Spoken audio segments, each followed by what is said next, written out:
자, 오늘 다 같이 읽으실 성경 말씀은 구약 성경 느헤미야, 구약 성경 느헤미야 2장 1절에서 6절까지 말씀입니다. 너라고 되어 있는데 그 찾으면 되겠습니다. 색이내고 왕대서 너의 욥 이렇게 나오죠. 너의 딱 오늘 찾기가 굉장히 쉽습니다.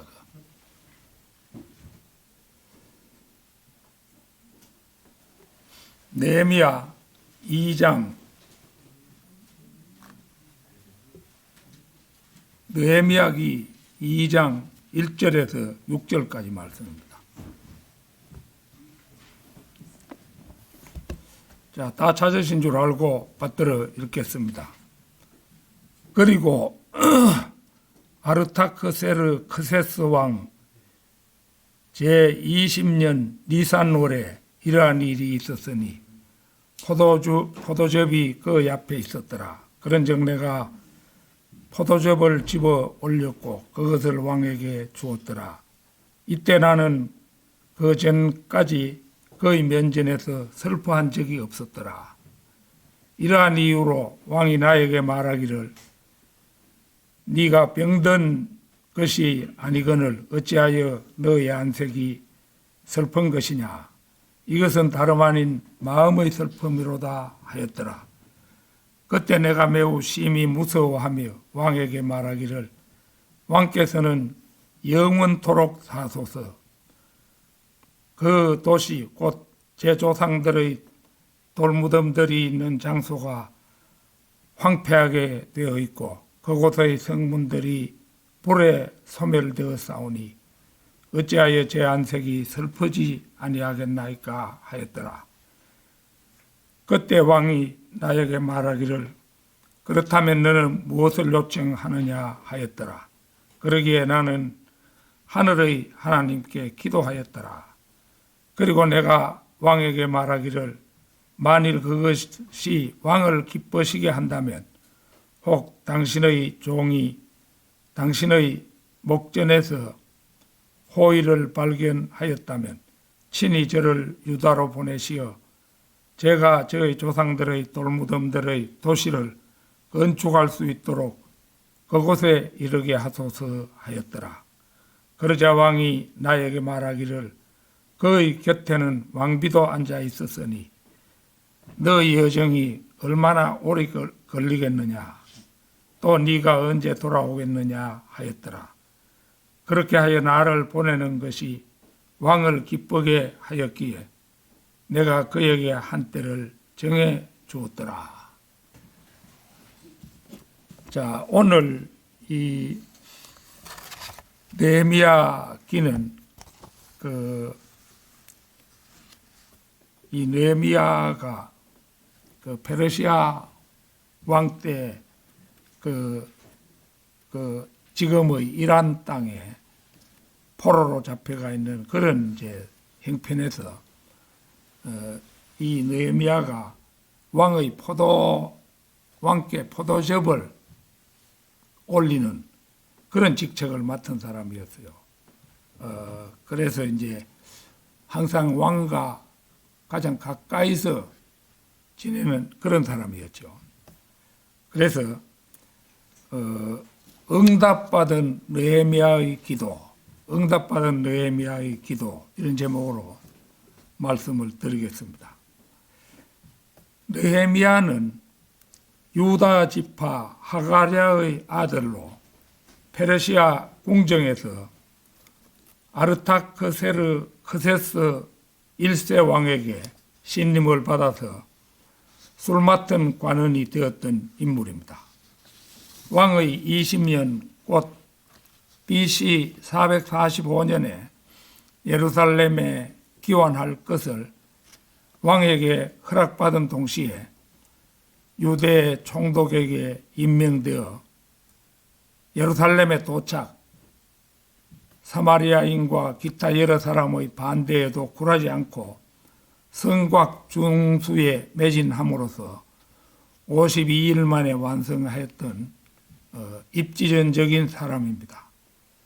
본문 말씀은 느헤미야가 이제 자신도 몰래 슬픈 안색을 한 것이 아르타크세르크세스 왕에게 발각되어 자신이 왕의 질문을 받고 슬픈 기색을 한 연유를 말하자 자비로운 왕은 느헤미야의 소원을 들어주기에 이릅니다. 니산월은 6월절이 들어있는 달이라고 합니다. 느헤미야가 1장에서 예루살렘에 관한 소식을 들은 지 약 4개월 정도가 지난 시점일 듯하다고 르크만 목사님은 추정을 합니다. 응답받은 느헤미야의 기도, 첫째는 용이 주도한 아르타크세르크세스 왕의 해안입니다. 해안이 뭐냐 하면은 사물을 꿰뚫어 보는 안목과 식견, 사물을 꿰뚫어 보는 안목과 식견을 해안이라고 하는데요. 이 왕이 아무리 이방의 왕이지만은 아무나 왕이 되는 게 아니지요. 그러니까 아주 해안이 뛰어난 그런 왕이었던가 봐요. 한눈에 척 보면 사람의 속마음까지도 짐작을 하는 그런 왕이었던가 봅니다. 오늘 본문 말씀 1절에 포도즙이 그 안에 있었더라. 그런즉 내가 포도즙을 집어 올렸고 그것을 왕에게 주었더라. 이때 나는 그 전까지 그의 면전에서 슬퍼한 적이 없었더라. 자기가 그 전에는 한 번도 슬픈 기색을 짓지 않았다 이거죠. 술 맡은 신하인 느헤미야가 왕의 앞에 놓여 있는 포도즙을 들어서 왕에게 구원합니다. 그리고 그는 이제 나는 그 전까지 그의 면전에서 슬퍼한 적이 없었더라. 이렇게 덧붙이고 있죠. 그런데 놀랍게도 왕은 네가 병든 것이 아니거늘 어찌하여 너의 안색이 슬픈 것이냐. 이것은 다름 아닌 마음의 슬픔이로다. 네 마음에 슬픔이 있기 때문이다. 하고 느헤미야의 속마음을 훤히 꿰뚫어 보고 맙니다. 보통의 경우 사람은 사람의 속마음을 읽지 못합니다. 에스겔서 11장 5절을 잠시 찾겠습니다. 에스겔서 11장 5절.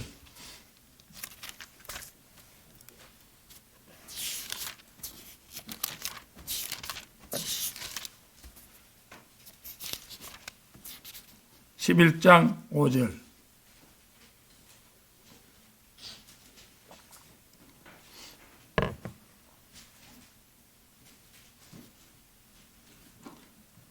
그러면서 주의 영께서 내 위에 임하셨고 나에게 이같이 말씀하셨느니라. 전하라, 주가 이같이 말하노라. 너희가 이같이 말하였으니 오 이스라엘 집아 하였도다. 이는 내가 너희 생각 속으로 들어오는 것들, 그것들 모두를 낱낱이 알기 때문이라. 이 하나님은 사람의 마음을 낱낱이 아시는 그런 분임을 말하고 있는 거죠. 그래서 하나님께서는 사람의 속마음을 낱낱이 아십니다. 그런데 아르타크세르크세스 왕은 느헤미야의 마음을 훤히 들여다보듯이 말하고 있음을 봅니다. 하기는 페르시아 제국의 왕이 되었을 때는 그에게 무언가 비범한 점이 있었음에 틀림없는데 그것은 그가 보통 사람을 훨씬 뛰어넘는 해안의 소유자가 아니었던가 합니다. 그러자 느헤미야는 왕의 놀라운 해안에 그때 내가 매우 심히 무서워하며 2절에도 그렇게 말하고 있죠. 그때 내가 매우 심히 무서워하며 자신의 속마음을 털어놓지 않을 수가 없었음을 봅니다. 왕에게 말하기를 왕께서는 영원토록 사소서. 그 도시 곧 제 조상들의 돌무덤이 있는 장소가 황폐하게 되어 있고 그곳의 성문들이 불에 소멸되어 싸우니 어찌하여 제 안색이 슬퍼지 아니하겠나이까 하였더라. 그 3절 말씀이지요. 자신을 바라보며 말하는 왕의 타오르는 눈길 앞에 이제 시체 말로 이실직고하지 않을 수 없었음을 보여주고 있습니다. 왕께서는 영원토록 사소서. 그 도시 곧 제 조상들의 돌무덤들이 있는 장소가 황폐하게 되어 있고 그곳의 성문들이 불에 소멸되어 싸우니 어찌하여 제 안색이 슬퍼지 아니하겠나이까. 여기서 잠시 포도주에 대해 생각해 보는 시간을 갖도록 하겠습니다. 창세기 40장 11절 잠시 찾겠습니다. 창세기 40장 11절입니다.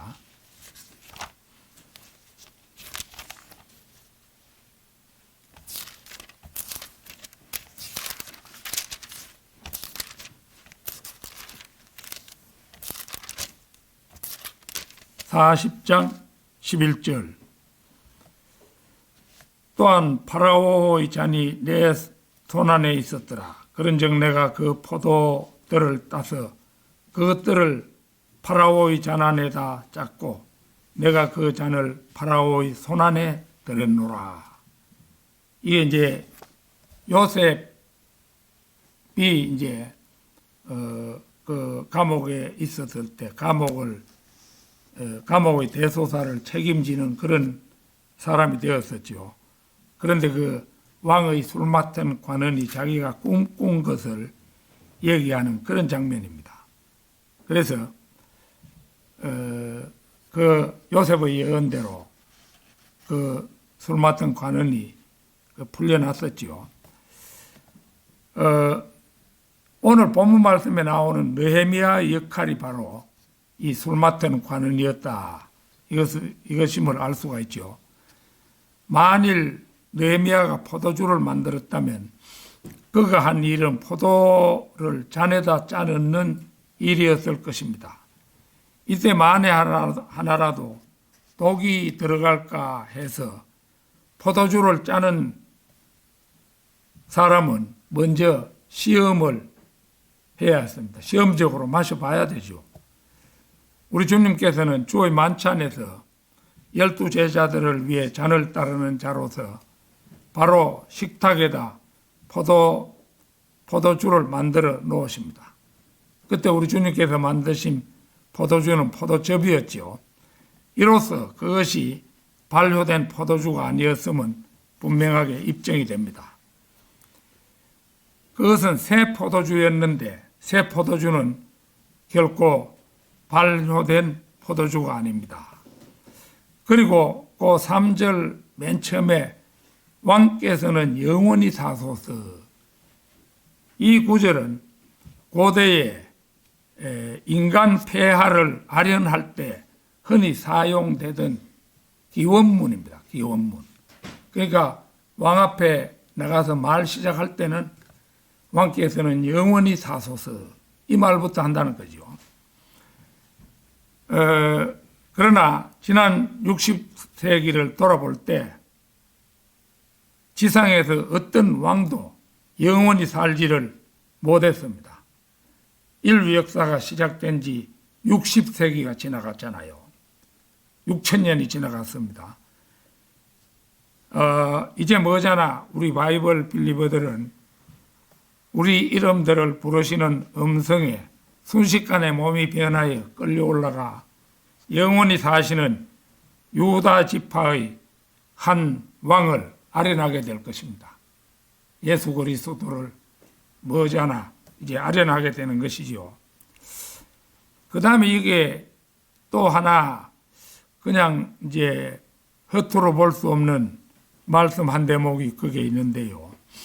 그게 보면은 제 조상들의 돌무덤이 있는 장소가 황폐하게 되어 있고 이 예루살렘 성을 가리킨 말씀인데요. 이 대목도 우리가 음미해야 할 것으로 생각됩니다. 요즘 우리나라에는 후손들이 조상들의 묘를 사정없이 파헤쳐 가지고 한 곳에다 모아놓고 저거 후손들 편하도록 그 전부 다 무덤을 정리해 가지고 그렇게 하고 있죠. 그래서 이제 그런 게 이제 산 사람의 편리만 추구하는 것이라고 할 수가 있는데요.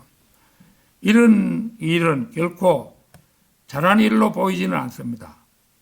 바이블 빌리버로서는 산에 조상의 무덤이 있으면은 절을 해서는 안 되겠지만은 그 무덤이 허물어지는 것을 돌보고 풀 깎는 정도는 오히려 바이블 빌리버도 자기 조상을 위해서는 해야 할 일이라고 성경 말씀을 통해서 우리가 짐작해 볼 수 있는 것이죠.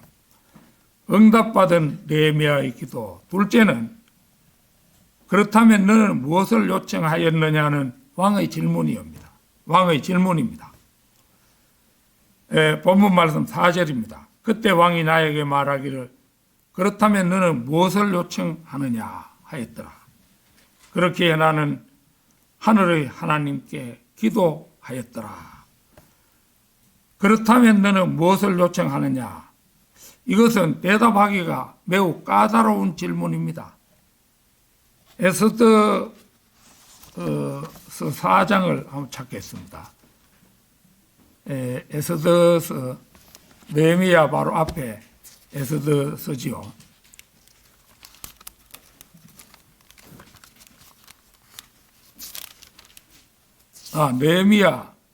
느헤미야 다음이 에스더서입니다. 네.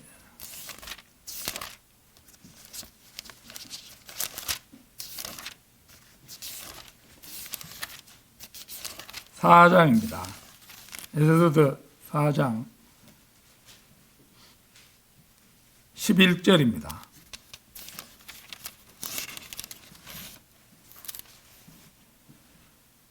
왕의 모든 종들과 왕의 속주들의 백성이 아는 바는 남자나 여자나 누가 되었든지 간에 부름받지 아니한 자가 안뜰에 나가 왕에게 이르면 그를 사형에 처하는 왕의 한 법이 있어 그에게 금 황후를 내미는 경우에만 그가 살 수 있나이다.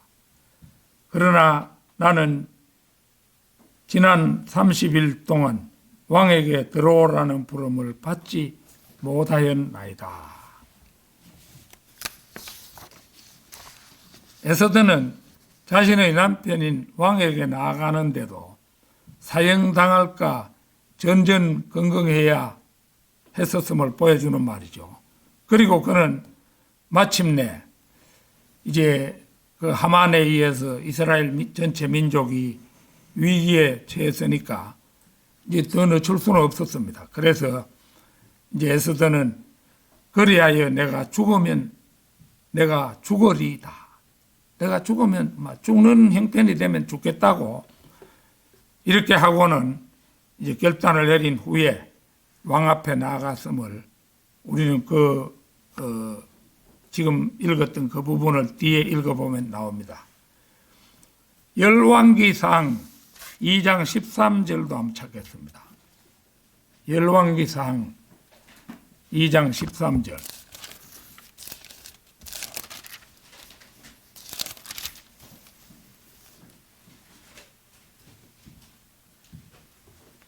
이후에 학기스의 아들 아도니아가 솔로몬의 어머니인 밧세바에게 왔더라.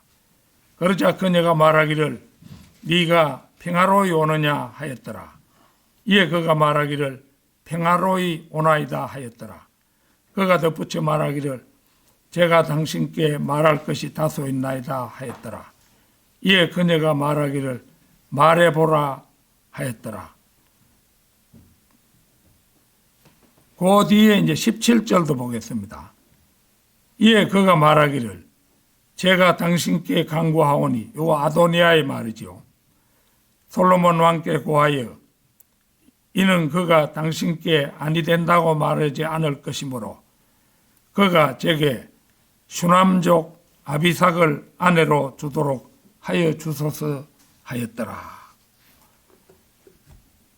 아비삭이라는 이제 여인은 다윗이 늙어서 체온이 자꾸만 이제 내려가자 신하들이 이제 한 처녀를 택해서 다윗에게 바친 여자입니다.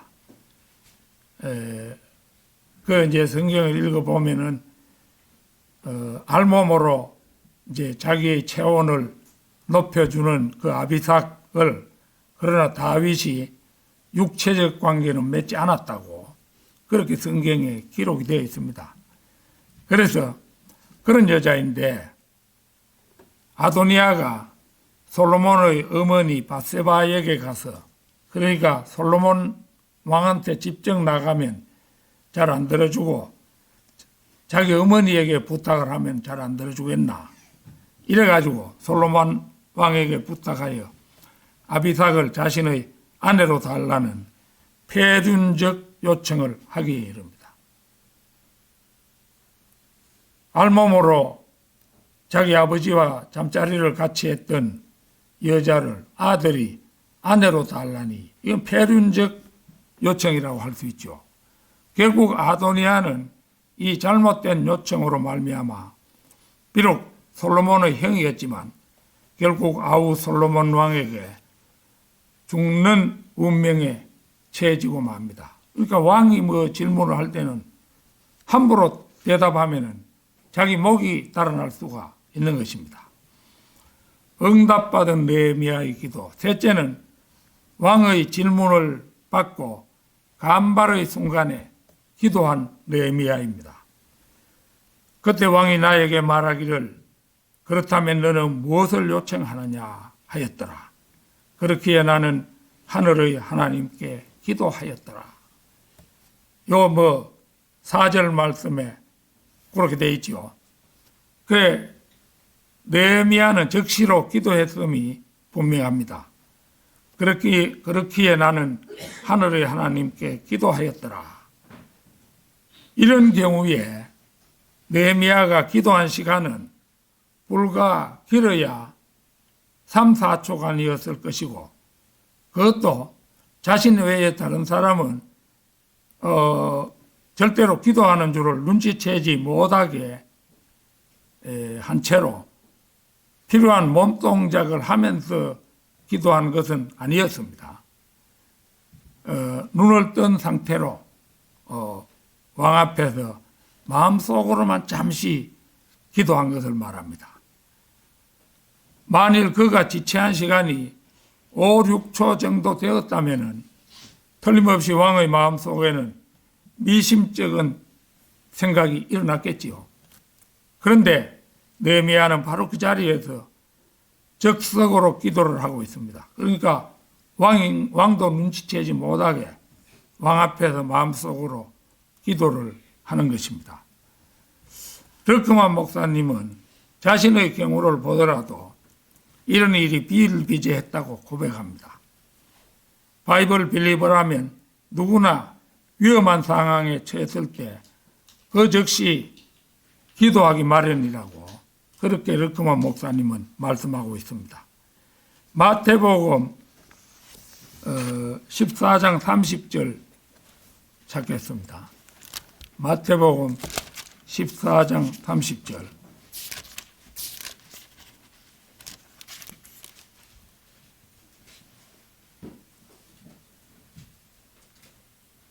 그러나 그가 바람이 휘몰아치는 것을 보았을 때 그가 무서워하였더라. 그리하여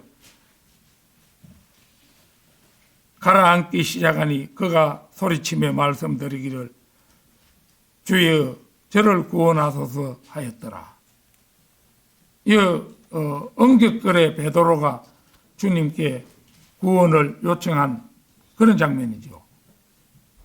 이것도 하나님이신 예수 그리스도께 도움을 요청하시니까 일종의 기도라고 보아야 되겠죠. 이건 기도의 보통 우리가 공중 기도할 때 그런 기도의 격식을 갖추어서 말이지 만물을 창조하시고 이렇게 앞에 덧붙이고 하려고 하면 시간이 흘러도 안 되지요. 가다가 빠져 죽지요. 베드로 같은 경우는 지금 몸이 물속으로 들어가고 있는 판에 그렇게 할 그런 시간적 여유가 없습니다. 그러니까 가라앉기 시작하자 즉시 주님께 구조를 요청하는 그런 장면입니다. 사람들은 대체로 자기 혼자만이 있을 때 격식을 갖추어서 기도해야만 그것이 기도라고 생각하는 사람들이 적지 않을 것입니다. 그러나 절대로 그렇지 않습니다. 위급할수록 거두절미하고 다급하게 외치기 마련입니다. 여러분께서도 마음속으로 기도했을 때가 있을 것입니다. 마음속으로 하나님께 딱 구할 때가 있습니다. 앞대가리 뒷부분 이거 다 생략하고 딱 말씀드리고자 하는 그거를 딱 이제 그래서 해가지고 잠시 기도를 하는 거죠. 존 F 케네디 여사는 날아온 오스왈드의 총탄에 남편이 머리를 맞아서 이 남편의 머리가 차 전면에 부딪혔을 때 이 케네디 집안은 로마 가톨릭 집안이잖아요. 로마 가톨릭 집안인데 원래 미국에는 로마 가톨릭이 살 수 없도록 미국이 건국하고 나서 얼마까지는 로마 가톨릭은 절대 그 나라에 발도 못 붙이도록 그렇게 돼 있었거든요. 그런데 이제 로마 가톨릭 신앙을 숨기고 사람들이 들어와서 살면서 또 법관도 되고 공무원도 되고 이렇게 해서 기반을 내리니까 이제 미국이 어쩔 수 없이 쫓아내지도 못하고 현재 다 함께 살고 있는 거죠. 가톨릭 신자나 뭐든 신자든 간에. 그래서 그런 경우에 가톨릭 신자라 해도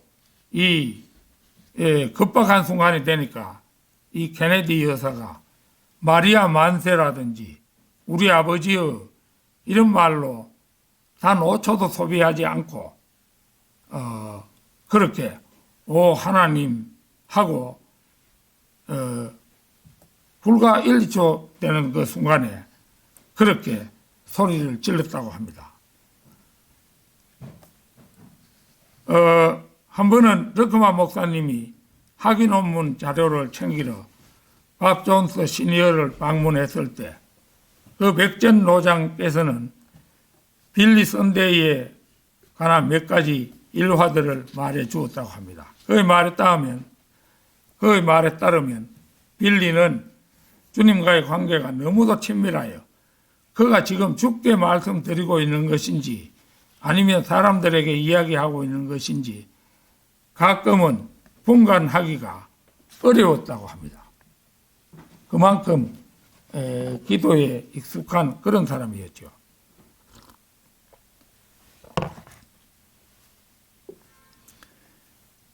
밥 존스 시니어는 이렇게 말했다고 합니다. 빌리가 열었던 캠페인 기간 중에 오전이나 오후 집회 같은 특별 집회가 있게 되면 나는 종종 그로부터 집회를 인도해 달라는 요청을 받곤 했다네. 우리가 천막 혹은 장막으로 함께 걸어가고 있을 때 빌리는 팔을 내 어깨에 걸치고는 이런 식으로 말하곤 했었지. 주님 이제 밥을 성령으로 채워주십시오. 집회를 마칠 때까지 계속해서 회중들에게 온전한 진리를 설교할 수 있도록 밥을 충만히 채워주십시오. 주님 이 젊은이를 붙들어 주십시오.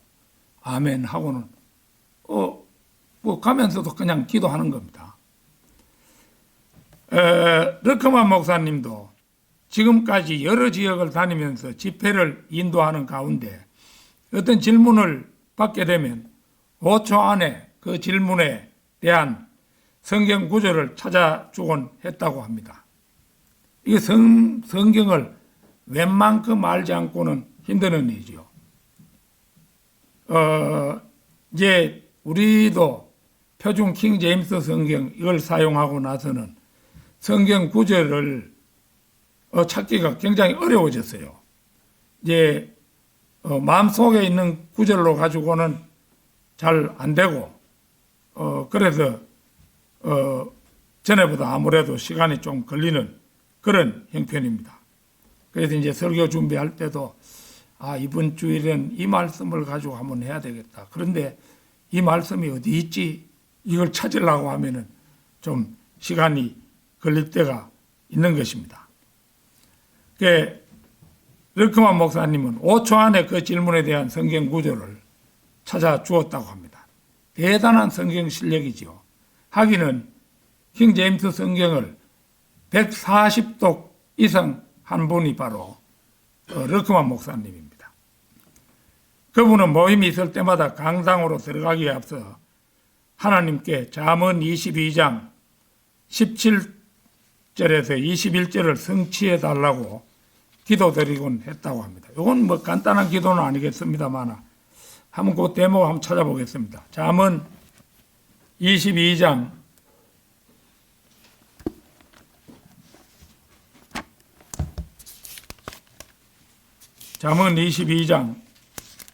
17절에서 21절 우리가 잘 아는 말씀인데요.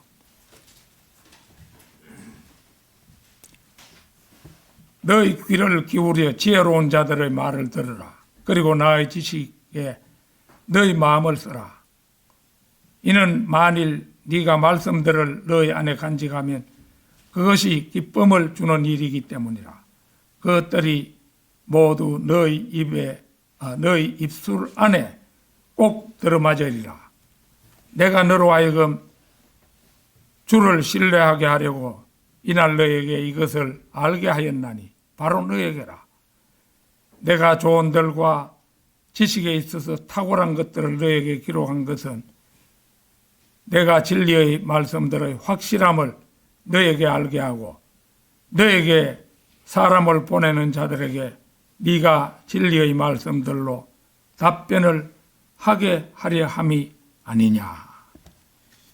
이 일련의 말씀들은 하나님의 말씀을 베풀고 듣고 지키고 전달하는 것에 대한 그런 말씀들입니다. 이 말씀들은 기록된 말씀이며 20절에서 말씀하지요.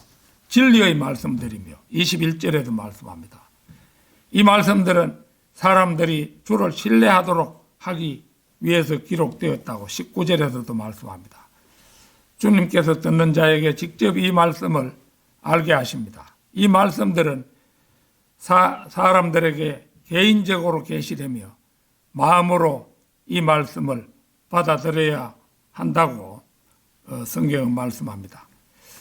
그러나 사전에 기도를 드렸다 해도 준비되지 못할 때가 있는 법이라고 했습니다. 아무리 성경에 능통한 르크만 목사님이라 해도 이제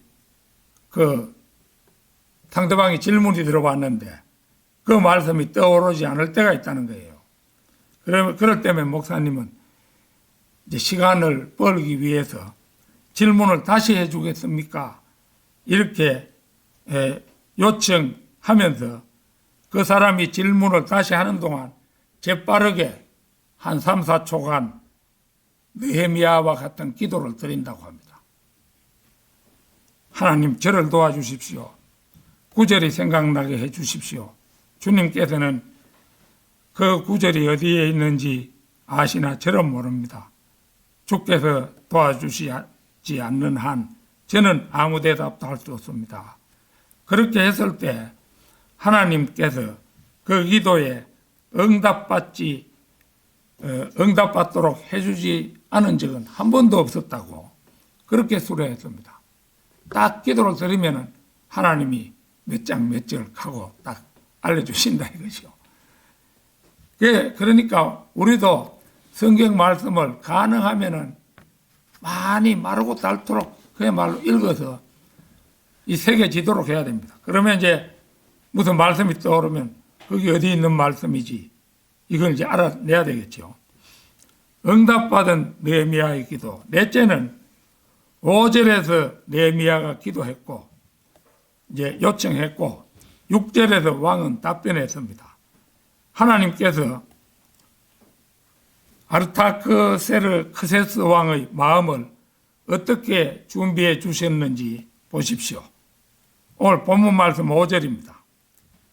그리고 내가 왕에게 말하기를 만일 그것이 왕을 기쁘시게 한다면 혹 당신의 종이 당신의 목전에서 호의를 발견하였다면 친히 저를 유다로 보내시어 제가 저의 조상들의 돌무덤들의 도시를 건축할 수 있도록 그곳에 이르게 하소서 하였더라.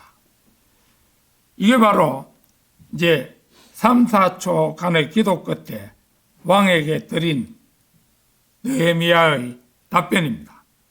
왕의 마음에 꼭 드는 답변을 하나님께서는 그 간발의 순간에 그로 하여금 준비하게 하신 것입니다. 그 다음 6절 보겠습니다. 6절.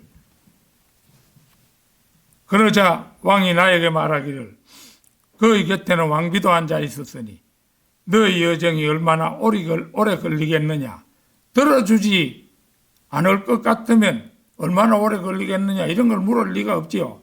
이미 보내주기로 작정하고 난 다음에 너의 여정이 얼마나 오래 걸리겠느냐, 또 네가 언제 돌아오겠느냐 하였더라. 그리하여 나를 보내는 것이 왕을 기쁘게 하였기에 내가 그에게 한 때를 정해 주었더라. 왕은 그러라고 하는 말 대신에 그 마음속에서 허락하고 너의 여정이 얼마나 오래 걸리겠느냐, 또 네가 언제 돌아오겠느냐고 하시는 것입니다. 자애로운 왕의 배려에 느헤미야는 일사천리로 나를 보내는 것이 왕을 기쁘게 하였기에 내가 그에게 한 때를 정해 주었더라. 이렇게 매듭을 짓고 있습니다. 잠언 21장 1절을 찾겠습니다. 잠언 21장 1절.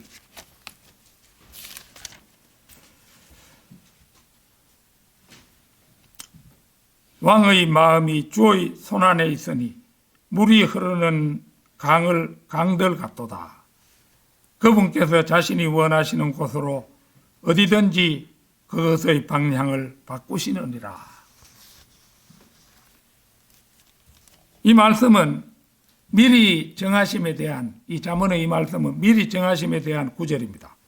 느헤미야의 예루살렘으로 가는 일은 이미 4절, 그때 왕이 나에게 말하기를 그렇다면 너는 무엇을 요청하느냐 하였더라. 그러기에 나는 하나님께 기도하였더라. 그래서 이미 결정되었다고 보아야 합니다.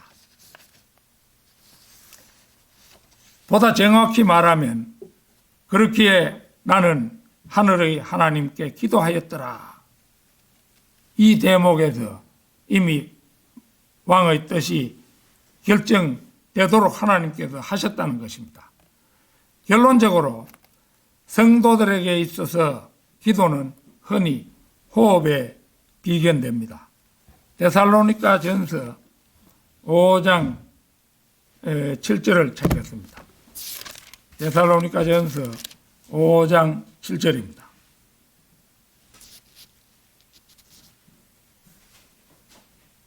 (5장 17절입니다) 끊임없이 기도하라. 이거 우리가 전에 사용하던 성경에는 쉬지 말고 기도하라 이렇게 되어 있죠. 끊임없이 기도하라. 이 말씀이 거기 있는데요. 성도들이 하루에 2-3번의 때를 정해놓고 기도하는 것은 아주 잘하는 일입니다. 그러나 그것만으로는 끊임없이 기도했다고는 볼 수 없습니다.